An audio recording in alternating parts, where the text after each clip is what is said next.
Well, I guess it is time for me to talk about Trials of Osiris. I was sort of avoiding the topic simply because I'm not really a PvP channel. I'm not a PvP gaming lord. There are many, many people who are far more qualified than I to discuss the intricacies of Trials, what's working, what's not. Slayer Age put out a great video recently. Mtashed, Azacross, plenty more. All these guys have been speaking about Trials, not to mention various Reddit posts as well. But, alas, I am here to finally talk about it as well, since I have been asked nonstop about Trials, and since I'm not hugely invested in Trials as either a player or a content creator. I'm not really sure what else I'm going to offer over these other creators and their videos. A lot of my points will be repeated from theirs simply because I share similar viewpoints and recognize the same problems. But all that being said, let's talk about Trials. I believe that without any interjection from Bungie, the amount of people participating in Trials will drastically fall off as soon as the flawless title, the Trials title, becomes earnable, which is rapidly approaching. Most invested players who are capable of playing at a high enough level will snag their title, or perhaps their final piece of flawless loot, or whatever gun they're looking for, and will never return because there will be no reason to return to Trials in its current form. While the population of Trials is maybe not as dire as people are making it seem to be, I would like to see how things are a month from now. The main problem is rewards. I am torn on the reward structure in Trials. In Destiny 1, you could play all weekend, never win a game, and you could still come away with items just for playing. In Destiny 2, if you don't win a game, you're getting basically nothing at all. Now, as a concept, do I think that you should need to win in order to be rewarded, or be successful to be rewarded? Sure, that makes sense. In Destiny, if you don't beat a raid encounter, you don't get loot. If you don't beat a nightfall, you don't get loot. But those are PvE activities with very defined difficulties, and PvP is just treated differently in this game. The Destiny 1 system differed in that even if you lost every single game, you could still get good items, but also that people at the top end could get unique items for being good. I mean, even Trials of the Nine had flawless variants of the armor. Unfortunately, this current system creates a rather big problem that was outlined recently in a good Reddit post discussing what's called the skill curve. Destiny is no stranger to the skill curve problem, though. It's happened before, and plenty of other games are very susceptible to the skill curve problem. As the casual end of the player base drops out from playing, the average player playing Trials gets better and better. As the average player gets better and better, the lower skilled players beneath them drop out because they cannot win and are not getting rewarded just for playing. This will continue until you have basically what happened with the end of Destiny 2 Trials of the Nine. Only streamers and people playing on other people's accounts for money are remaining playing Trials because no one else is good enough to even come close to winning, and the only people capable of going flawless are those top tier gamers. Trials uses card-based matchmaking, which means if you're 6-0, you're fighting against other 6-0 teams, or maybe 5-0 or 6-1. Unfortunately, this can mean wild swings in the quality of opponents that you fight.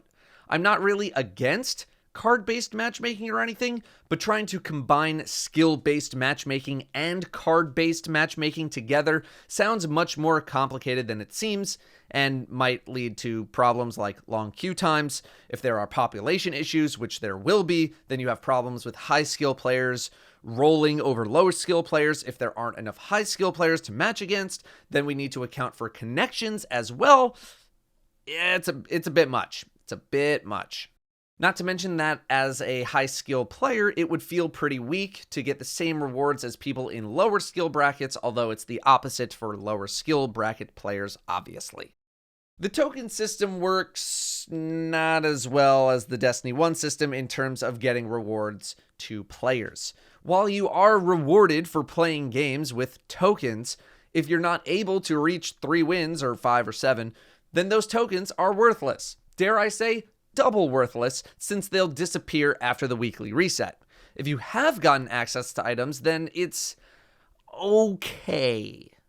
It's okay. If you are looking for Trials armor with high stat rolls, then tokens are basically your main way of farming. But if you're just looking for high stat roll armor and you don't really care what it looks like, Iron Banner probably would be a better bet. The main thing though is that people do not like having their time wasted regardless of skill level, and even if people lose every single game, they still want to be rewarded for their time invested, which for PvP specifically in this game, I understand. That being said, you also need to incentivize players who do win and who do go to the Lighthouse outside of the 50 to 100 live streamers carrying viewers, and that's definitely not really being done either. No Adept Weapons is the main killer, but how about the fact that it takes significantly longer to run a flawless card than it does to run a 1030 Nightfall? I'd say an average skilled PvE team can run 2, maybe 3 Nightfalls in the time that it would take the average skilled PvP team to run a flawless card, and that's not even counting hackers, error codes, or just straight up losing a couple of games and having to start over. Bungie fortunately did acknowledge the lack of ability to rejoin Trials matches in progress. They say it was a bug and that it's being fixed in patch 2.8.1, which is coming soon. But when the best way for players to get the most sought after item, which appears to be the Astral Horizon shotgun, was by farming 3 wins and then resetting your card over and over again, destroying any casual player's chance at winning anything, well, that's a pretty big problem. And one that Bungie has also acknowledged. I don't really see much being done about it for a little while though, given that 1, Bungie has said they're only in the discussing stages of this, and 2, most of them are not working from their actual office, which I imagine slows things down a lot more than we might think. Astral Horizon being the god roll that people want is just sort of luck of the draw, unfortunately, with regards to the 3-win situation. A worry that was brought up was that this would enable people to just AFK to get tokens and get free items, and I know I would really prefer that people actually participate in gameplay, even if they're getting rolled in order to get rewards. But if giving out occasional free wins to people is the price of a better system, maybe you take it. Hackers are another problem, mainly on PC, one that I've ran into personally and one that I've seen many other people run into on multiple occasions.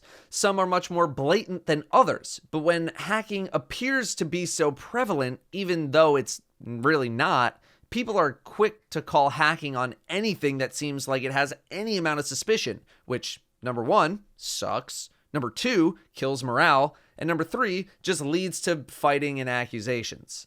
While I know some of the people I have reported have gotten banned, there are still many people hacking away, ruining cards left and right.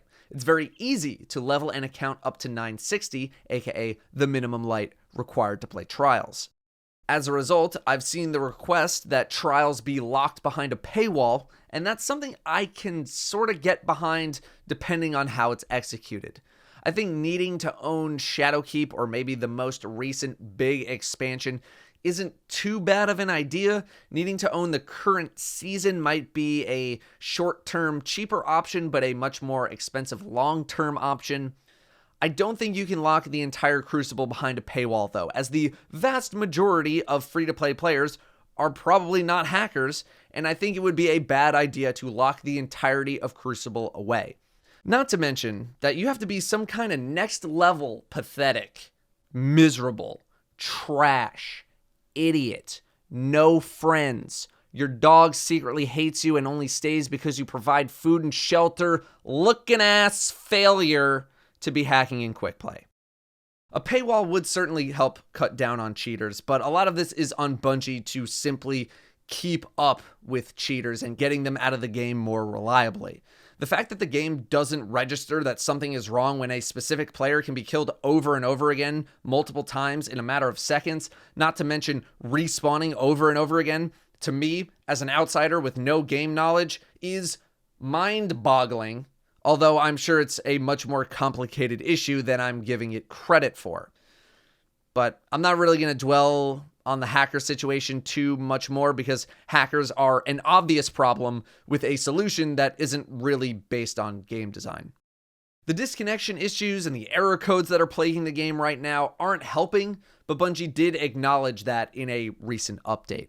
you'll be able to rejoin games in progress in a patch coming later in April, so at least there's some safeguard coming. This was apparently a bug where players who rejoined a game would have their score reset, which I'm assuming to mean their card would be reset, which is definitely very bad as well. Worse than disconnecting, in my opinion, because at least you can have some forgiveness on the loss prevention card. Again, this is an obvious non-game design problem, so I'm not really going to dwell on this much either. Bungie knows that disconnecting and error codes are bad, and I'm sure they're working on it as much as they can be. Sandbox-wise, I know a lot of people are very wary of Hardlight right now, Suros 2, although not as much, and also Revoker, our quote-unquote infinite ammo friend. Otherwise, as a whole, as someone who isn't a PvP master, things feel pretty good as far as weaponry goes. Outside of weaponry, I've seen some pain points starting to form, dashing warlocks, dune marchers, but I'm not sure it's at the point yet where those need to be addressed in a big way just yet. If something is going to happen to Hardlight, I don't expect it to come soon, and that's sort of the same for Revoker. Revoker is an interesting dilemma. First off, it joined the game in a time where Trials was not a thing, and even comp isn't as harsh as Trials because there's respawning. But we've had this infinite ammo situation before with Icebreaker back in Destiny 1. Being able to disregard the ammo economy of a gun is very powerful, and is why Revoker is the only regenerating ammo weapon we have in Destiny 2. But with Trials here now, I can see why people are upset about Revoker. Revoker is a gun that not only gets around ammo constraints to a degree, but it also makes me feel stupid and helpless as a player in Trials because I don't know when the enemy has run out of ammo.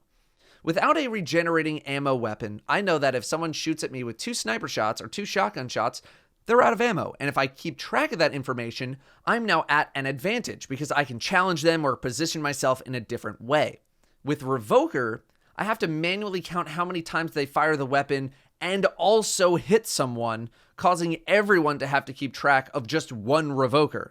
Throw in multiple Revokers, and now you really have no idea who has how much ammo at any moment. The problem is that getting rid of Revoker's ammo regeneration would reduce this gun to being a 72 RPM sniper with nothing special about it, except that it can one-shot headshot supers, but other 72 RPMs can do that too. And I know how much people love nerfs to pinnacle weapons.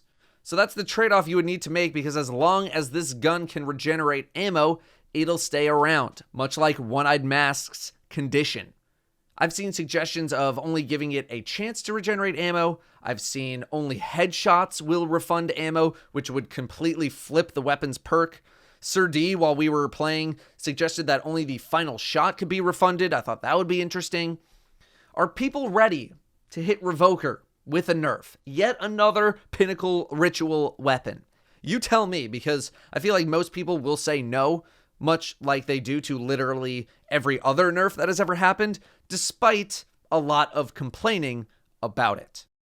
I was just talking with Jez about special ammo a couple of days ago, and I think special ammo economy might be next on the list of discussion points in the community as far as Trials goes, as everything I just mentioned for Revoker also applies for basically any round of Trials after the first 2. The way special ammo works right now, where you keep it in between rounds, can create a snowball effect. It's not really the biggest problem in the game right now, but it's definitely one that we need to keep track of. Regarding Hardlight, I think reducing the size of the magazine might be one of the first plays that Bungie would make if they are going to nerf Hardlight. 49 bullets, it's a lot. They might hit the no range fall off portion next, maybe just not have it be infinite range and make it really high range. They could hit the ricochet damage next, maybe making it only 1.5x the damage as opposed to double the damage.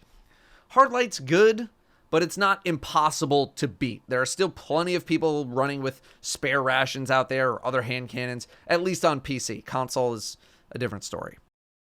I think that's pretty much everything I have on Trials. At this point, I think literally ripping out the Destiny 1 version of Trials and placing it in Destiny 2 as a carbon copy would probably be for the best right now. And then if Bungie wants to innovate more, they can and they should. However, Destiny 1 had flawless specific loot. Destiny 2 barely does. So it doesn't really solve all of the problems, but I think it would solve a large amount of problems for a good chunk of the player base. Trials needs a bit more work before I think we're in a good place with it. Thank you very much for watching. I'll see you next time.